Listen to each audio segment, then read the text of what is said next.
Dans la démarche participative que la mairie a engagée sur les différents projets depuis le début de mandat, il y a la réflexion du centre de Chelles. On se fait aider du CAUE, Conseil d'architecture, d'urbanisme et d'environnement de Haute-Savoie, pour fixer les grandes lignes du projet d'aménagement du futur centre de Chelles. C'est une démarche qui sera longue.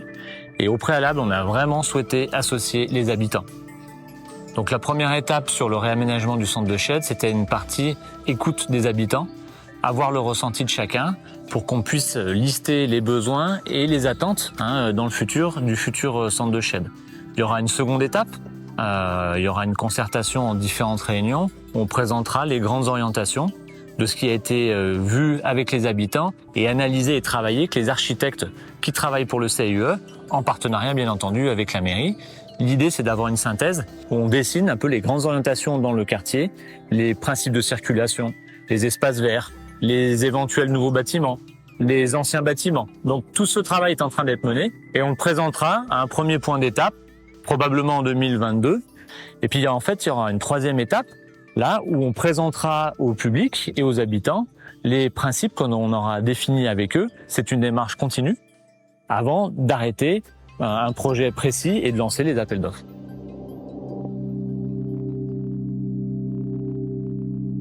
Le principe de l'atelier, c'était de passer un moment où on rencontre les gens du quartier, à la fois les habitants et ceux qui travaillent, et on passe un moment avec eux et on se balade dans le quartier qui nous intéresse, qui est le secteur OAP, chef-lieu de Chelles en fait.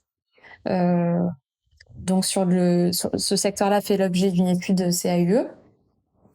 Et du coup, l'idée, c'était de se servir en fait de l'expérience, du vécu des gens locaux pour arriver, nous, à mieux comprendre en fait où on se trouve et à intégrer vraiment à la fois la mémoire des gens, mais aussi toutes les anecdotes,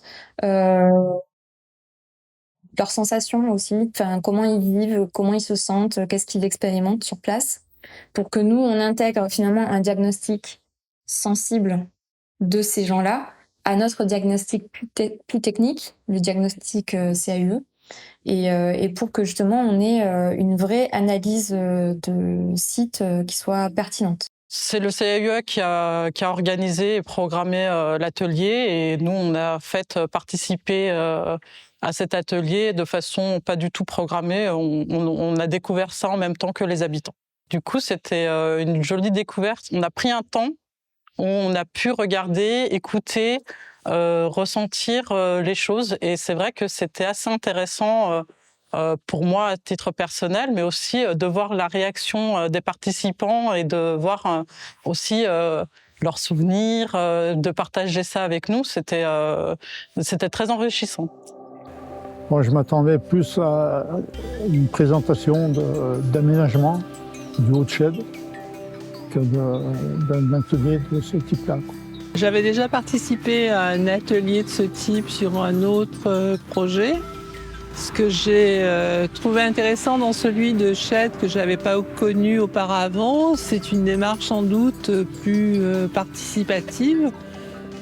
Et j'ai trouvé intéressant que ça soit pas simplement une réunion où nous étions enfermés pendant un certain temps dans une salle, mais une promenade qui nous a permis sur différents lieux d'exprimer un certain nombre de connaissances que nous avions de la vie dans Chelles auparavant.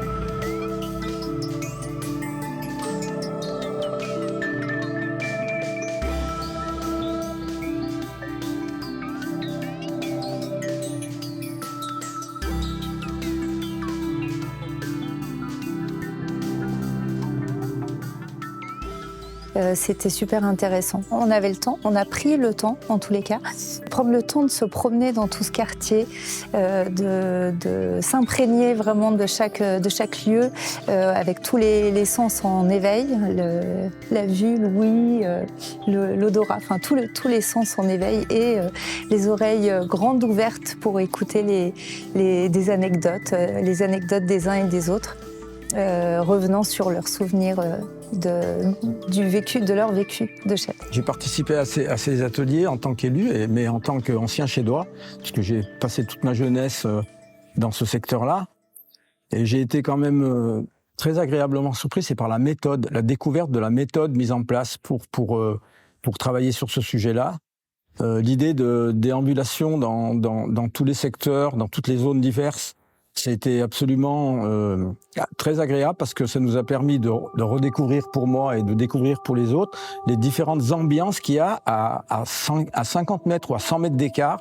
On a des ambiances complètement différentes, des bruits différents, des odeurs différentes, et du coup cette déambulation elle a été très constructive dans la construction du projet. On a fonctionné en binôme à chaque fois pour échanger les souvenirs que nous avions de la vie à Chède, à différents lieux, sur la place du marché, devant l'école, au bord de l'Ugine, enfin.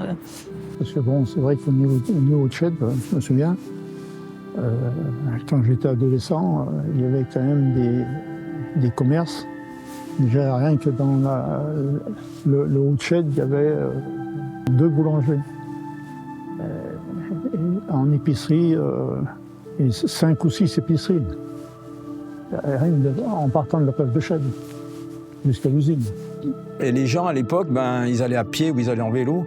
Il y avait quand même moins de voitures qu'aujourd'hui. Donc il y avait une vraie vie de village.